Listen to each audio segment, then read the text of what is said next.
Coronavirus, la pandemia. ¿Cuáles son los síntomas? ¿Cómo se transmite? ¿Qué puedo hacer para protegerme y prevenir la propagación de la enfermedad? Nuevo padecimiento que ha encendido las alarmas de los sistemas de salud. Coronavirus, la pandemia.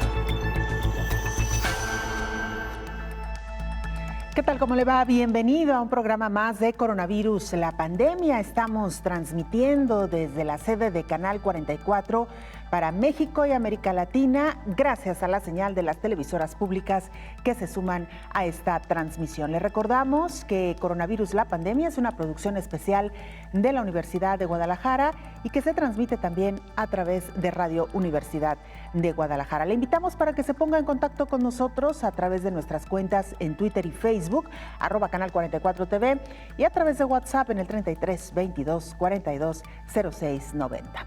En algunos países como México inició ya la desescalada gradual en los diferentes estados y con base en un semáforo que ha operado también en otros países. En este momento la mitad del país se encuentra en semáforo rojo, la otra mitad en semáforo naranja. ¿Qué significa esto? Que aquellos que están en color naranja comenzarán ya a tener algunas actividades, la reapertura de algunos negocios como plazas comerciales, centros deportivos, gimnasios, iglesias y por supuesto también algunas actividades productivas. De esto le estaremos hablando hoy a lo largo de esta hora. También le diremos cuál es la postura de la FDA respecto a dos medicamentos, el uso de la cloroquina y de la hidroxicloroquina.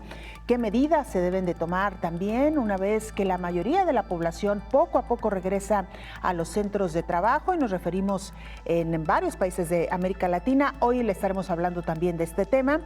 Hablaremos también de la donación de sangre, un tema importante en medio de la pandemia. Y viajaremos a Honduras y Chile para actualizar la información en estos dos países.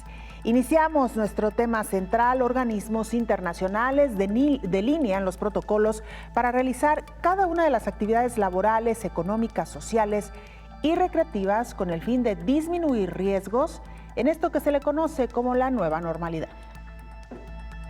Salvar vidas, reducir la transmisión del virus SARS-CoV-2 a través de acciones y medidas multisectoriales y estar preparados ante todo lo que pudieran enfrentarse los países fue el llamado que hizo la Organización Mundial de la Salud y la Organización Panamericana de la Salud desde el inicio de la pandemia.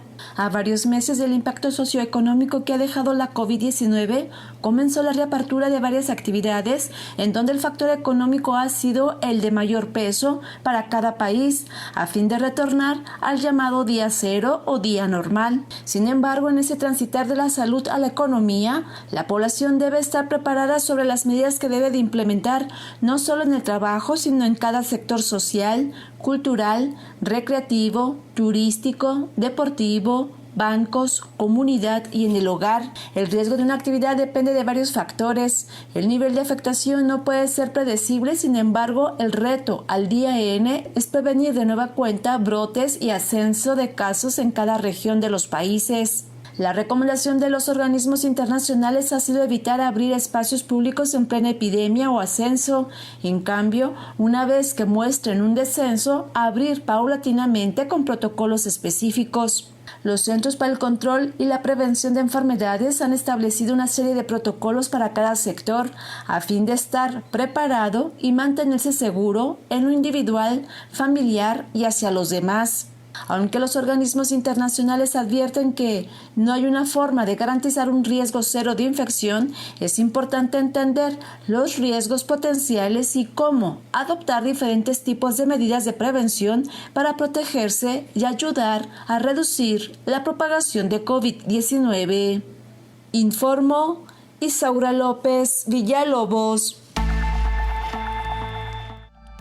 Muchas gracias a nuestra compañera Isaura López. Vamos ahora a Ginebra, Suiza, sede de la Organización Mundial de la Salud. Nuestro compañero Antonio Broto, corresponsal de la agencia EFE y colaborador de este espacio, nos informa. Antonio, como siempre, un gusto saludarte. Adelante con la información. Hola, ¿qué tal? Buenos días a todo el auditorio de Canal 44. Como de costumbre, comenzamos con el recuento de casos de la Organización Mundial de la Salud, que confirma en el mundo ya más de 7,9 millones de contagios de COVID-19. Ello supone que ya al menos 1 de cada 1000 personas en el planeta ha padecido la enfermedad, aunque más de la mitad de ellas se han recuperado ya. Los fallecidos ascienden a 434.367, más del 90% registrados en Europa y América, continente este último que se mantiene como la zona más afectada por la pandemia, con alrededor de 3,8 millones de infecciones. Recordemos que Estados Unidos, Brasil, Rusia e India se mantienen por este orden como las naciones con más casos, mientras que Perú y Chile se encuentran en 8º y 11º lugar. En Ginebra se intenta, mientras tanto, recuperar la normalidad, como se vio el lunes con la reapertura del Palacio de las Naciones, sede europea de Naciones Unidas, para reanudar la sesión del Consejo de Derechos Humanos, que había tenido que ser cancelada en marzo debido a la pandemia. Delegados de todo el mundo asistieron a la sesión, que durará una semana, aunque el hecho de que todos llevaran mascarillas y de que guardaran varios asientos de separación entre ellos evidencia que aún se está lejos de retornar a la normalidad. Un ejemplo de ello se da en China, donde tras varias semanas sin apenas casos se ha registrado un rebrote en Pekín ligado a algunos de los principales mercados mayoristas de alimentos, lo que ha obligado a volver a cerrar barrios enteros en la capital china y ha vuelto a desatar la alarma entre los pequineses. La OMS confirmó desde Ginebra que al menos se ha declarado un centenar de casos relacionados con este rebrote, tras más de 50 días en los que la capital china no registró ningún caso de COVID-19. Reporto desde Ginebra para el programa Coronavirus, la pandemia. Muchas gracias a nuestro compañero Antonio Broto por esta información y precisamente nos sirve este reporte para darle la más cordial bienvenida al doctor Héctor Raúl Pérez Gómez, infectólogo. Doctor, como siempre, un gusto. Hola, querida Belén, buen día. Gracias por acompañarnos. Justo cerraba Antonio Broto su reporte con este rebrote en China, particularmente en Pekín. Doctor, parte de los riesgos que se han alertado con el regreso a la llamada nueva normalidad, que es justo el tema que hoy abordaremos, y precisamente ante el regreso a estas actividades, doctor, ¿cuál es el principal riesgo, el principal foco rojo que se ha observado en estos procesos, doctor? Pues efectivamente la reaparición de casos y en ocasiones, muchos casos, en ocasiones lo que se conoce como una segunda ola de la pandemia en algunas regiones. Lo está viviendo China en este momento, pero también algunos países europeos lo han vivido. España lo vivió en algún momento. Chile, que incluso tuvo que regresar a medidas de nueva cuenta de confinamiento. Y en el caso de China, algunas regiones o algunos suburbios dentro de Pekín efectivamente han sido de nuevo confinados de forma muy estricta para evitar que estos brotes estén creciendo y con esto se tenga que dar marcha atrás a la nueva normalidad, ¿no? Claro, estamos hablando de países que han pasado la etapa más cruda, digamos, de la pandemia. China, por supuesto, el país donde surge esta nueva enfermedad, pero luego Europa, que también ha entrado ya en este proceso de relativa calma y latente preocupación, doctor, habría que decirlo. Pero luego hablamos también de los países de América. El caso concreto de México, que a partir de esta semana inicia una desescalada ya mucho más pronunciada y generalizada. La mitad de los estados ya con el regreso paulatino, algunas actividades. ¿Cuál sería, digamos, la principal recomendación, doctor? Y quisiera preguntarle en específico, si serán suficientes las las medidas de autocuidado, tal como lo han llamado los gobernantes, ¿no? Y nos referimos desde el presidente hasta distintos gobernadores. Yo creo que las medidas de autocuidado son fundamentales. Mi opinión es que deben ir acompañadas también con una contención en cuanto a el número y el tipo de giros comerciales que deban abrir, porque en ocasiones se podrá tener la conciencia para evitar acudir a lugares concurridos, pero no todo el mundo tiene la misma conciencia, y entonces que un lugar que llama a la concurrencia genere la posibilidad de que vuelvan a ocurrir contagios en la comunidad, pone en riesgo no solamente a quienes acuden, también pone en riesgo a los demás. Por ese motivo, sí, es importante la conciencia personal, es importante las medidas de cuidados personales que hemos repasado hasta el cansancio aquí y en muchos espacios, pero también es importante que no se generen condiciones en donde puedan ocurrir lugares con conglomerado de personas. Con concentraciones importantes. De esto justo hablaremos más adelante, doctor, porque hay que decirlo también, la reapertura de algunas actividades, de algunos espacios, se da también de manera gradual y con ciertas restricciones. Así que claro también que sí. Hablaremos de esto después de la pausa, doctor. Si le parece, regresamos. Usted no se vaya, esto apenas inicia.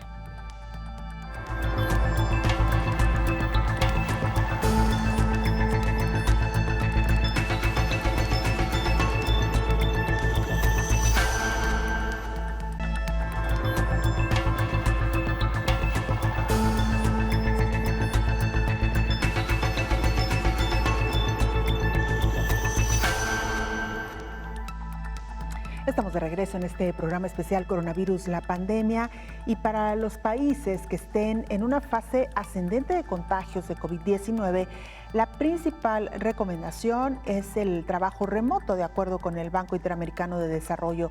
Este organismo detalla algunas recomendaciones de la vuelta al trabajo.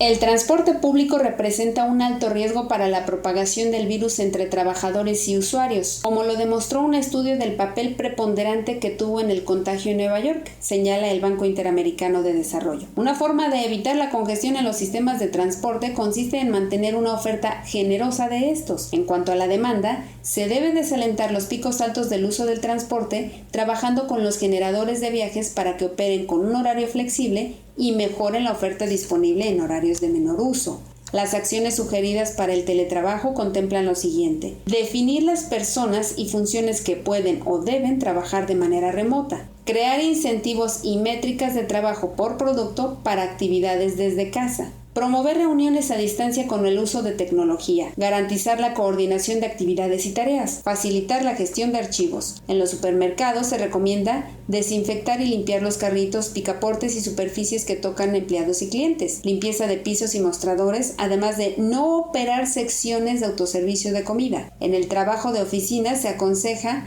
registrar las entradas y salidas de personal de manera escalonada, usar un sistema con tarjeta en vez de huellas digitales, en cuyo caso debe de haber un dispositivo de desinfección, establecer el distanciamiento de 2 metros en el lugar de trabajo y áreas comunes, suprimir las reuniones de más de 15 personas, hacer un seguimiento y trazabilidad de personas con síntomas e infectadas, realizar tomas aleatorias de temperatura al personal, priorizar el transporte de personal en vehículos de baja ocupación, informó Elizabeth Ortiz. Hay que decir también que se han diseñado ya distintos protocolos de parte de las empresas, pero también de parte de los gobiernos e incluso de las instituciones de salubridad para informar a los ciudadanos que tendrán próximamente que regresar a sus centros de trabajo.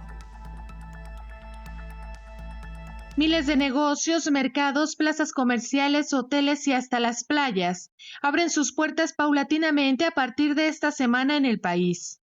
El presidente de México, Andrés Manuel López Obrador, dio a conocer un decálogo para enfrentar esta nueva realidad, en la que destaca sobre todo el optimismo, una actitud espiritual, bajar de peso y vivir sin estrés. Por su parte, los estados de la República buscan crear protocolos para reactivar la economía del país. Han surgido ya varias empresas que se dedican a la sanitización y capacitación de los empresarios en este tema. El gerente operativo de Servicios de Sanitización Integral, Israel López Gutiérrez, explica que antes de arrancar operaciones, las empresas deben sanitizar integralmente sus espacios para poder reabrir e instalar un protocolo que tienen que conocer los empleados para minimizar la posibilidad de contagios. Debes de tener un protocolo, que eso es lo que estamos haciendo, enfocándonos mucho en eso. Todos los restaurantes y hoteles deberían tener un protocolo desde antes, desde la apertura. Debe de haber un protocolo de limpieza. Como la mayoría no lo tienen, los estamos haciendo casi desde cero. Estamos armando su protocolo de limpieza para poder cumplir con las especificaciones. En cuanto a los hoteles, también deberán cumplir con una característica novedosa y deberán apegarse a ella, según les han informado algunos hoteleros, por lo menos de Bahía de Banderas y algunos de Nuevo Vallarta, explica el gerente operativo. Se comenta que debe de ser entre el 25 y hasta el 50% de la ocupación. Todavía no lo deciden. Pero independientemente de eso, se supone que se va a suspender de cierto modo la limpieza de habitación diaria. Ya no va a poder entrar la mucama o todo a cambiar todas las cosas diario, porque sería, o si está contratado el servicio, diario tendrán que sanitizar la habitación. En cuanto sale el cliente de la habitación, sanitizarla completamente y dejarla en punto cero y otra vez al otro día. Hay otros hoteles que tienen el sistema de que nada más rentaban lo que llaman búngalos. Bueno, pues no va a tener acceso a la persona de limpieza hasta que el cliente salga del hotel. La capacidad va a depender del hotel. Si el cliente quiere el servicio de sanitización diaria, se lo pueden proporcionar. Va a depender de cada hotel, pero lo ideal es que ya no entre el que a fuerzas la mucama. Nosotros asesoramos a unos hoteles en Chacala y llegamos a la conclusión de que lo mejor era avisarle al cliente de una vez. Sabe que no va a haber tendido de cama. Si usted quiere que se limpie diario, va a tener que hacer sanitización y tiene usted que empacar todas sus cosas desde que se va a salir de la habitación para poder sanitizar todo. Los negocios deben cumplir con el protocolo que ha estipulado la Secretaría del Trabajo y Salud para su reapertura, además de manuales que también distribuyen e implementan este tipo de empresas, informó Rocío López Fonseca.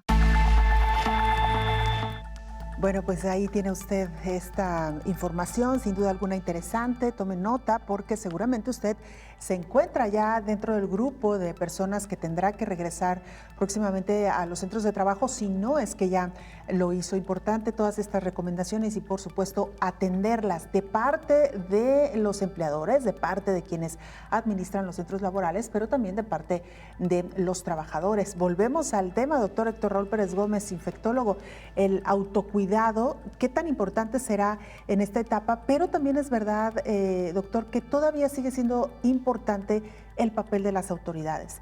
Y en este sentido ha llamado mucho la atención, al menos en el caso de México, que se haya iniciado esta desescalada cuando México atraviesa hoy por hoy uno de sus picos más altos en cuanto a contagios. 150,000 casos confirmados, rebasamos ya esta barrera, lo cual preocupa sin duda alguna algún sector de la población. Sí, definitivamente, y 17,000 fallecimientos. Efectivamente, México sigue en la fase de crecimiento progresivo en el número de casos de contagios, con ocupaciones hospitalarias importantes, sobre todo en algunos estados de la República, como Ciudad de México, como el Estado de México, Baja California, Tabasco, que han sido de los estados más afectados.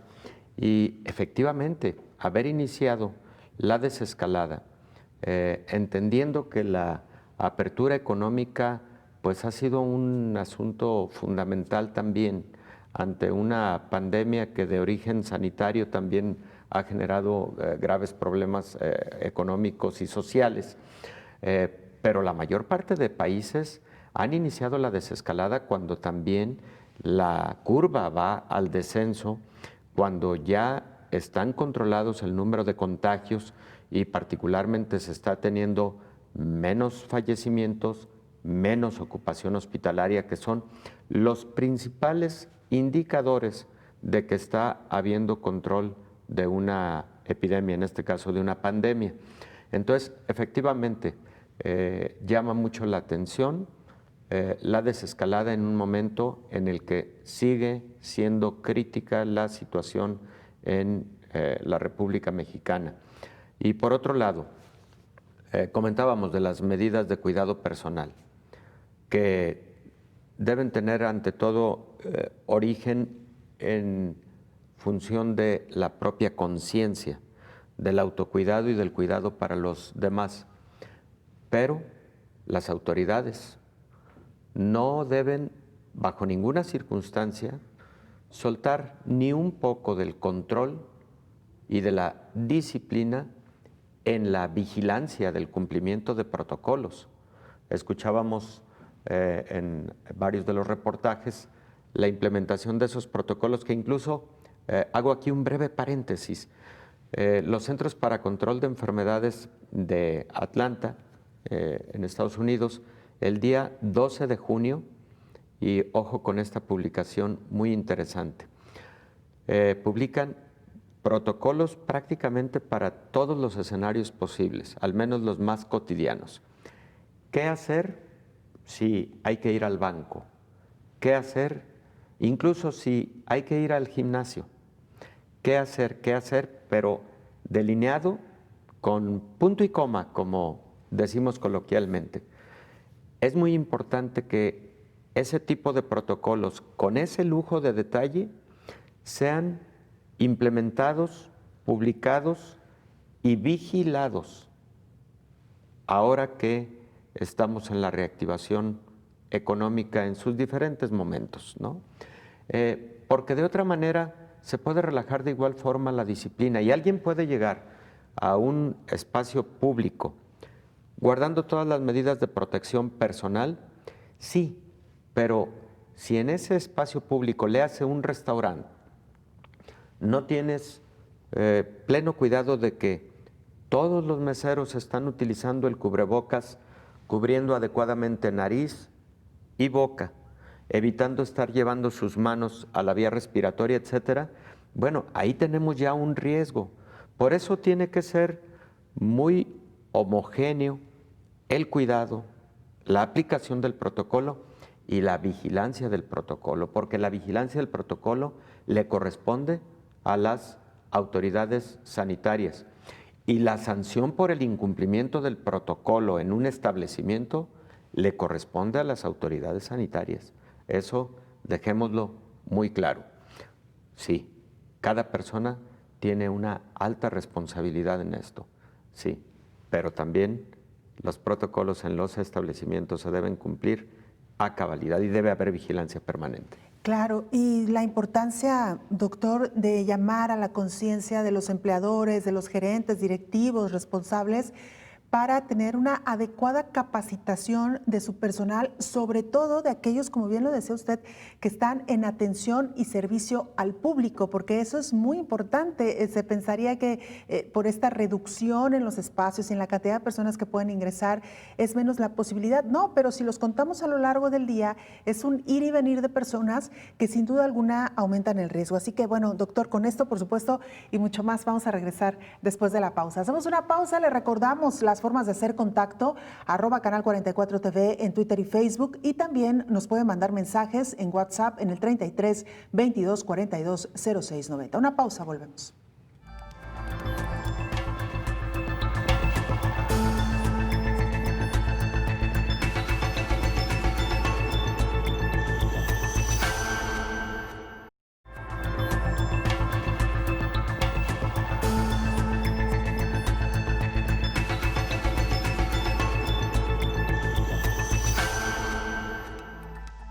Nuestra compañera Edith Venegas, reportera del canal Bio Bio en Chile, muy pendiente, por supuesto, de lo que sucede en su país respecto a esta pandemia, y nos presenta el más reciente informe. Edith, te saludamos y te escuchamos. Adelante con la información.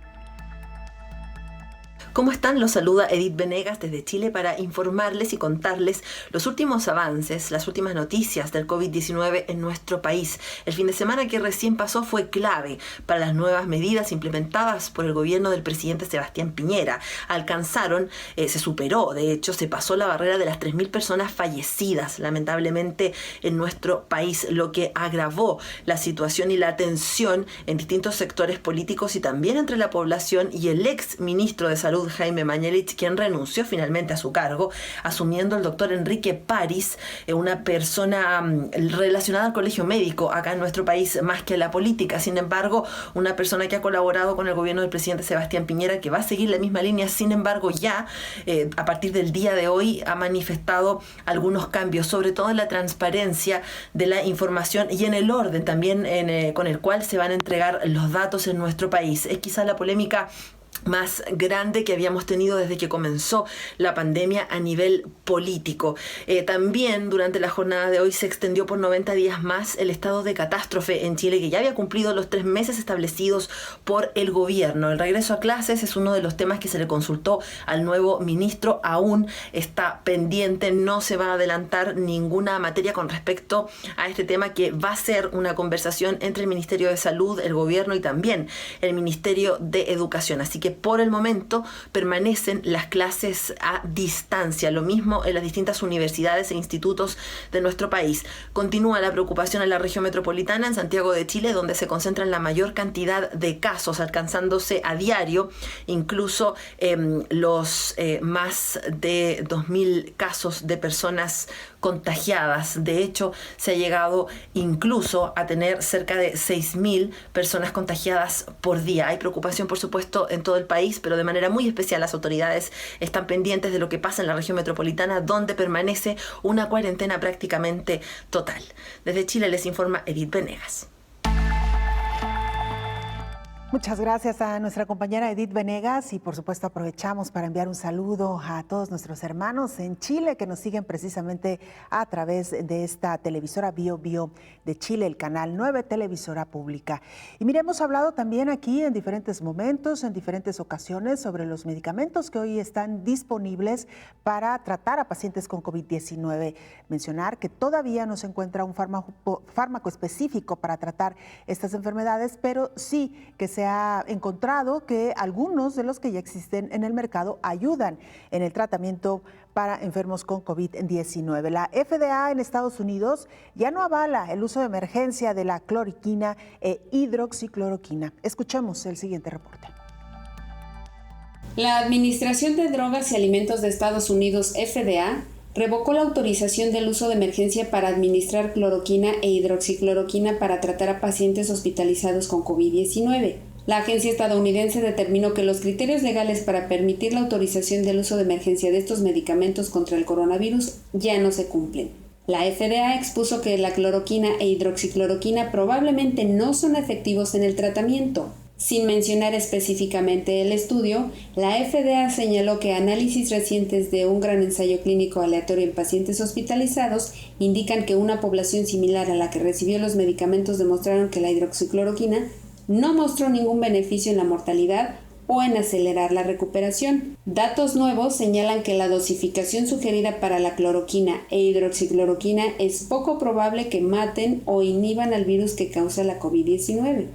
Si bien los ensayos clínicos adicionales continúan analizando el beneficio potencial de ambos tratamientos, la autorización ya no es apropiada, expuso la FDA.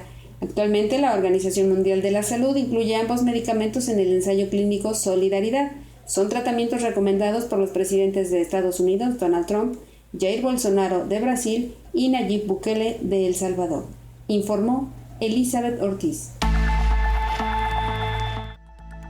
Gracias a nuestra compañera Elizabeth Ortiz. Un informe más, un reporte más de la FDA en este caso con relación a estos medicamentos que han resultado sin duda alguna polémicos.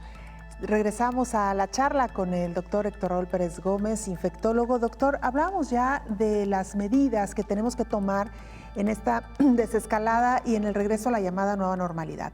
Hablábamos de restaurantes, hablábamos de los centros laborales, pero hay otros espacios que poco a poco están abriendo y pienso, por ejemplo, en los gimnasios, doctor, que ha sido un tema bastante polémico, algunos de ellos ya también reabriendo a partir de esta semana.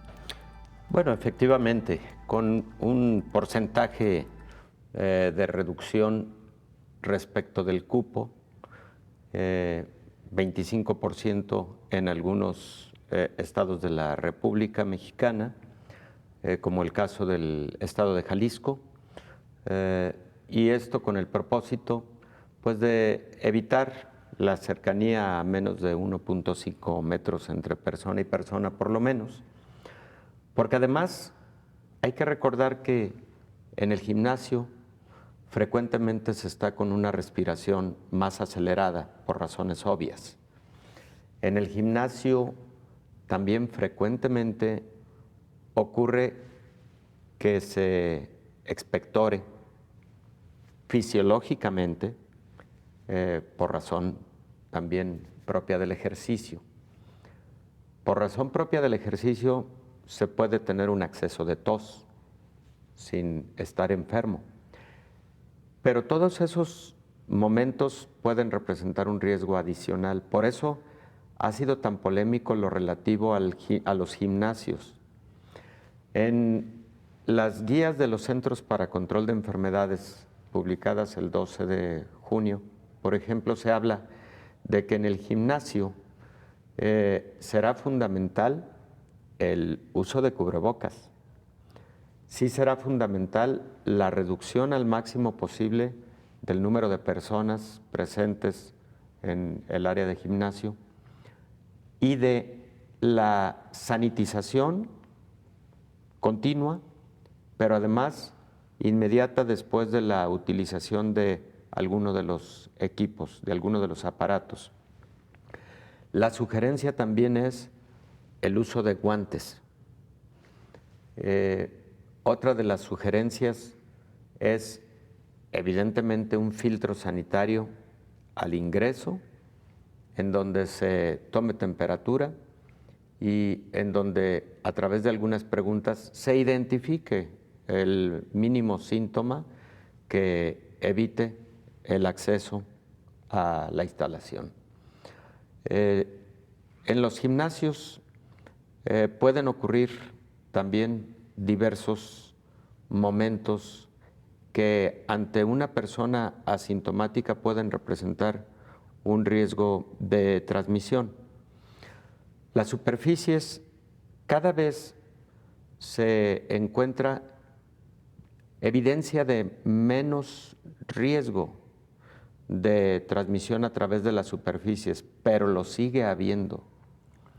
Es evidente que la transmisión por vía respiratoria persona a persona es el mecanismo de mayor celeridad en la transmisión de esta enfermedad, pero se ha demostrado que superficies, y particularmente las que tienen los aparatos de gimnasio, algunos de ellos, por ejemplo, tienen manivelas cubiertas con materiales plásticos, y en el plástico el virus puede permanecer viable incluso durante 24 horas, viable durante 24 horas, y puede permanecer, durante 72 horas, aunque a títulos de mayor riesgo de transmisión durante 24 horas, ¿no?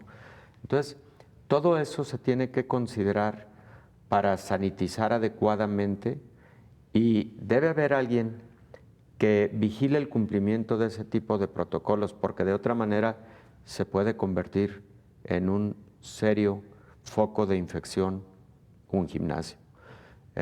Por otro lado, hay protocolos relacionados con el acceso a bancos, la distancia interpersonal.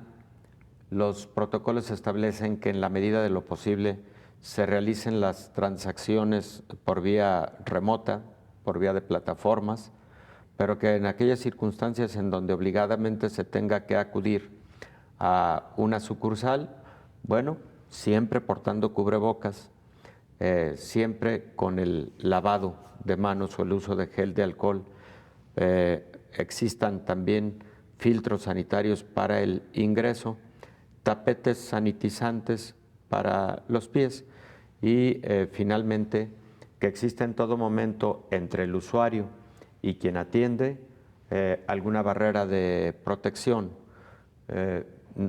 No siempre es presencia frente a un cajero, a veces es con un funcionario del banco.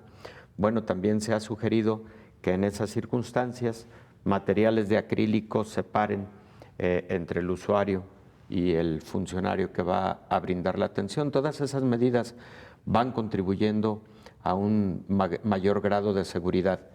Y en relación al cubrebocas, Belén, que ha sido polémico en tantos y tantos momentos, la mayor parte de agencias internacionales están de acuerdo en la utilidad del cubrebocas.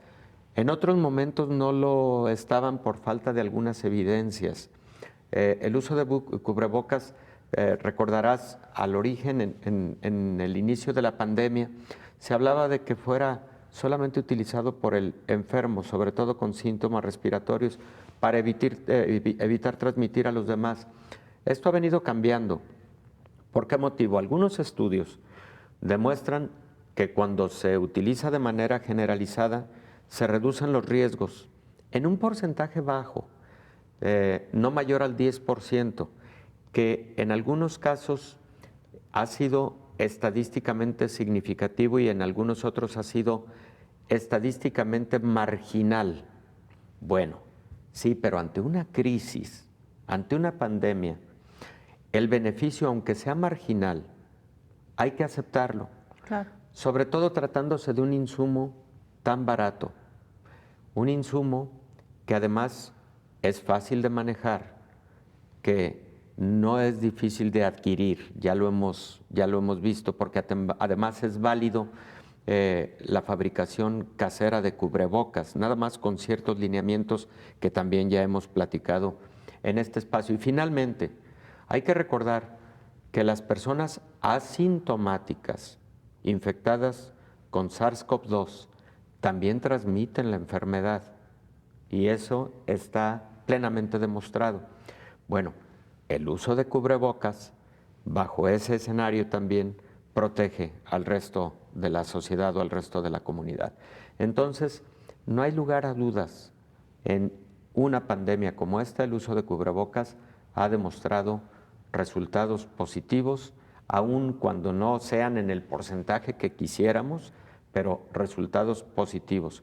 Último comentario en relación a cubrebocas. Hay un estudio publicado hace 3 días con respecto a, número 1, la utilidad de los cubrebocas caseros bien hechos y con los materiales adecuados y con respecto a que sigue siendo útil su lavado con la ropa y con la manera en la que se lava la ropa en casa. Pero hay otros estudios en relación a la esterilización de los cubrebocas N95 y en relación a los cubrebocas quirúrgicos, los utilizados por el personal de la salud. Se ha demostrado que su reesterilización, sobre todo con algunos materiales, disminuye hasta en 10 puntos porcentuales su eficacia. Por eso es posible que muy pronto vuelva a haber recomendaciones de parte de la Organización Mundial de la Salud para no reesterilizar cubrebocas N95. En ese estudio, fueron sometidos a un mecanismo de esterilización. No son todos los mecanismos iguales, pero el reducirles un 10% su capacidad para evitar la transmisión, pues es significativo y es probable que pronto aparezcan algunas recomendaciones al respecto. ¿Cómo hemos aprendido, doctor, con este nuevo virus y por supuesto también en los diferentes estudios que se hacen de todos los elementos que convergen hoy por hoy en esta pandemia? Vamos a regresar después de la pausa, doctor, con otros 2 aspectos de la vida social que la gente también nos ha preguntado mucho. ¿Qué pasa con las reuniones familiares? Si podemos ya empezar a visitar en grupos pequeños algunos amigos, algunos familiares, ¿en qué condiciones son las más adecuadas? Y otro gran tema, los viajes. Con esto regresamos después de la pausa. Muy bien.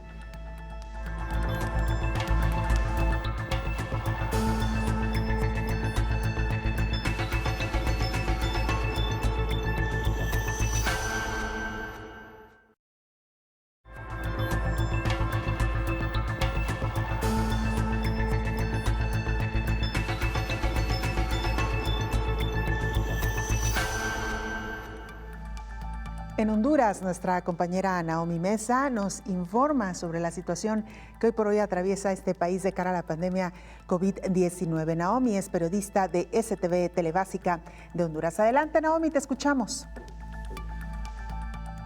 Un saludo para ti, Belén, y para toda la audiencia de Canal 44.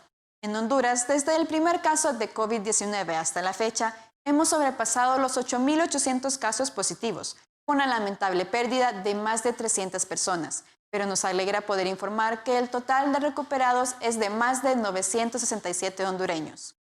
De los casos positivos, 720 se encuentran hospitalizados. De estos, 436 en condición estable, 252 en condición grave y 52 en cuidados intensivos. Honduras, con una tasa de letalidad del 3.7%, sigue en la primera fase de la apertura inteligente con su segunda semana, donde más establecimientos como los centros comerciales se suman a abrir sus servicios a la población.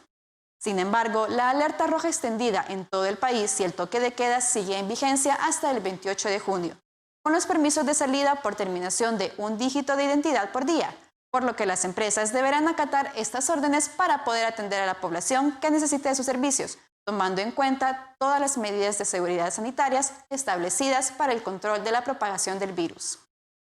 Lamentablemente, nuestro sistema de salud poco a poco se ve cada vez más afectado con el aumento de casos de COVID-19, sin espacios en los centros hospitalarios y sin personal médico que atienda a los pacientes, ya que muchos de ellos ya han sido contagiados de este virus.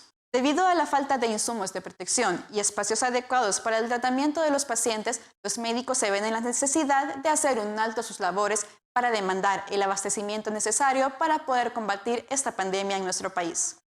Han pasado 3 meses desde que se recibió el primer caso en el país y el médico especialista Carlos Umaña, presidente de la Asociación de Médicos del Instituto Hondureño de Seguridad Social en San Pedro Sula, afirma que Honduras está por entrar a la fase 5 de la pandemia del COVID-19, donde asegura que los hospitales se verán colapsados en su totalidad debido al alto número de pacientes contagiados de coronavirus.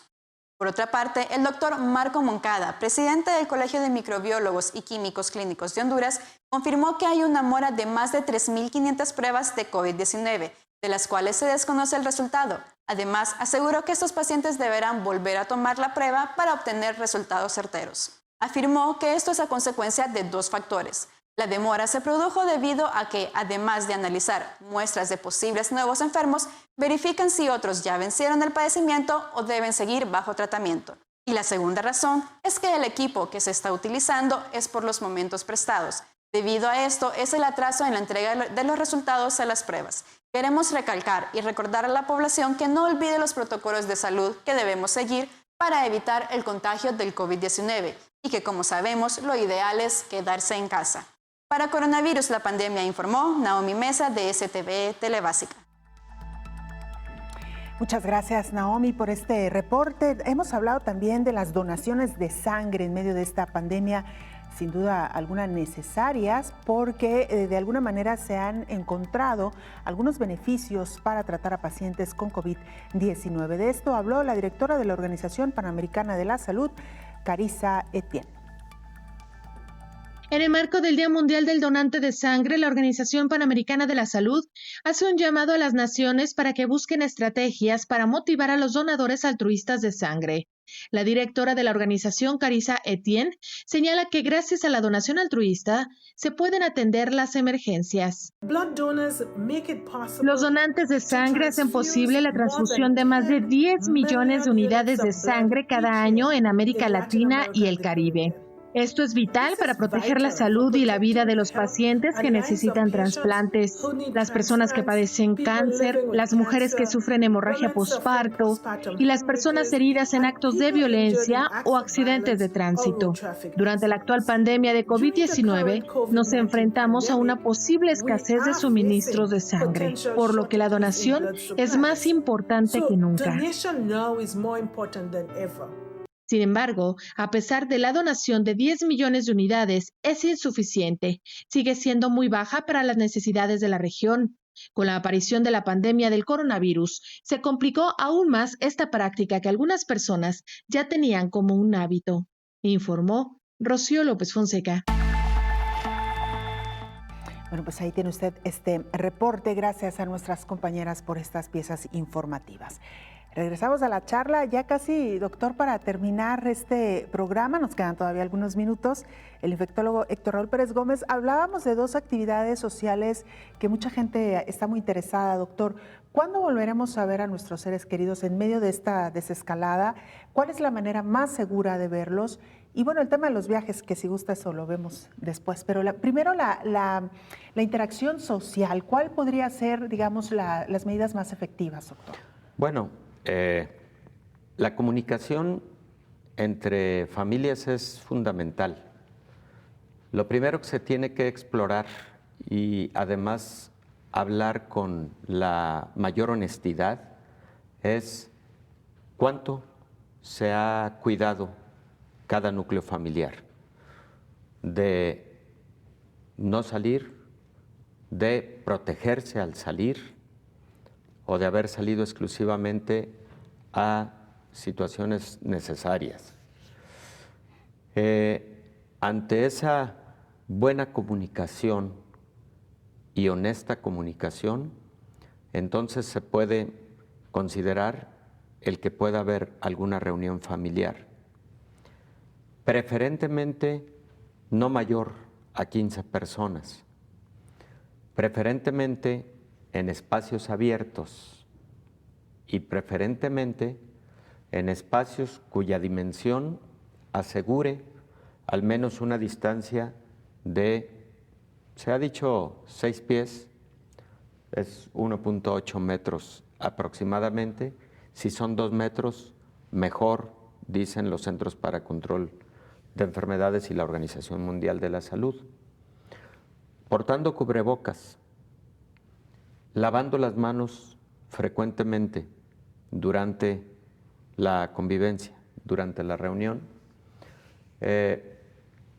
La duración de la misma, digamos, no ha sido establecida como algo cuadrado, pero si son reuniones no extensas, mucho mejor. Si son reuniones preferentemente para identificar cómo nos encontramos y ponernos al día, mucho mejor. Pero todo se sustenta en la confianza y en la honestidad entre unos y otros. Y esa situación, bajo esos principios, creo que puede darse ya en cualquier momento. Por otro lado, hay que tener en cuenta que a veces tenemos a un ser querido que ha estado bajo resguardo absoluto, muy disciplinado, porque tiene alguna enfermedad debilitante, inmunológicamente debilitada, que propicia mayor riesgo de COVID. Entonces, hay que tener eso en cuenta cuando hablamos de visitar a nuestro adulto mayor. Cuidado con ese tipo de detalles. Si no tenemos la certeza de que no lo vamos a poner en riesgo, guardemos mejor la distancia física, no afectiva. La afectiva la podemos mantener de muchas maneras, ¿no?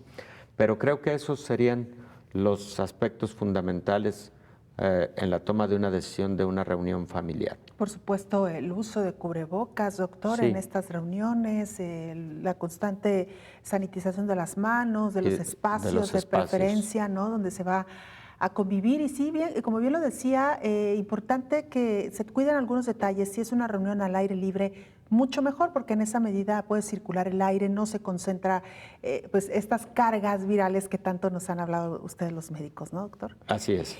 ¿Qué pasa con los viajes, doctor? ¿Cuándo y cómo? Los viajes son un asunto muy complejo en una epidemia, durante una pandemia.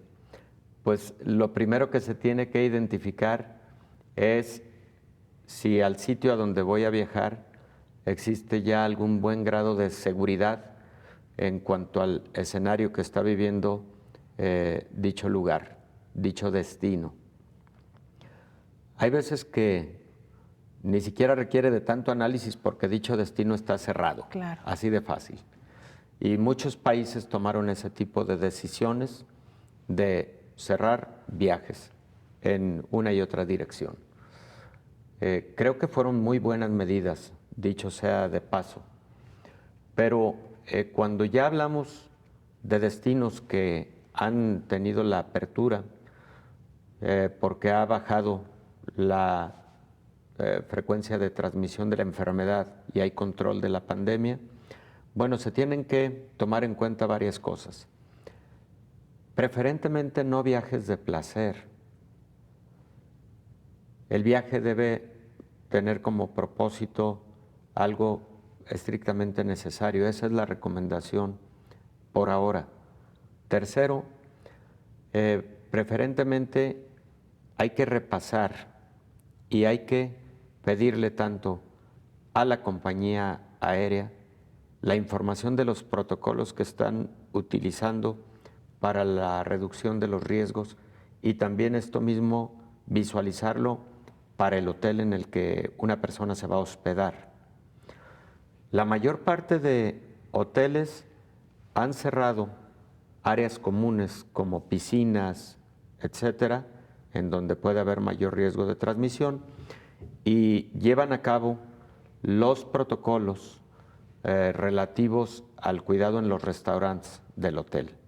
Pero también no perder de vista el identificar si están siguiendo protocolos para la adecuada sanitización de las habitaciones, la utilización de los sanitizantes apropiados, la disponibilidad de gel de alcohol en áreas comunes y de buenas instalaciones respecto de sanitarios para el lavado frecuente de las manos.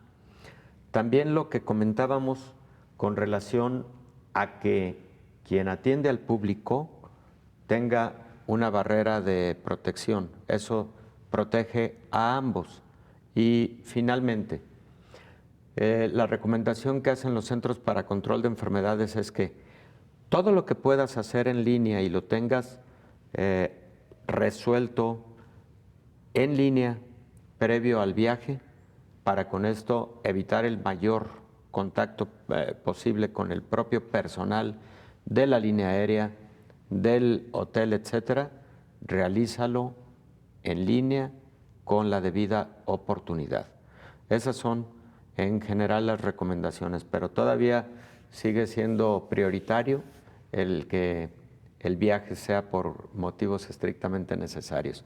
No nos gusta, quisiéramos que ya también los viajes turísticos, etcétera, pudieran estar disponibles, pero la realidad por el momento es otra. Así es, aun cuando han comenzado a abrirse ya algunas playas en los diferentes países de América Latina, lo mejor es esperar. Y sobre todo, y lo más importante, doctor, hoy que hemos abordado este tema, el lavado de manos constante, el uso de cubrebocas, la sana distancia y quedarse en casa si no hay una necesidad urgente de salir. Doctor, como siempre, muchas gracias. No, gracias a ti, Belén. Como siempre, un gusto. Igualmente, doctor, es el doctor Héctor Raúl Pérez Gómez. Nosotros nos despedimos, lo invitamos para que nos acompañe el día de mañana en un programa más de Coronavirus, la pandemia. Hasta entonces. Coronavirus, la pandemia.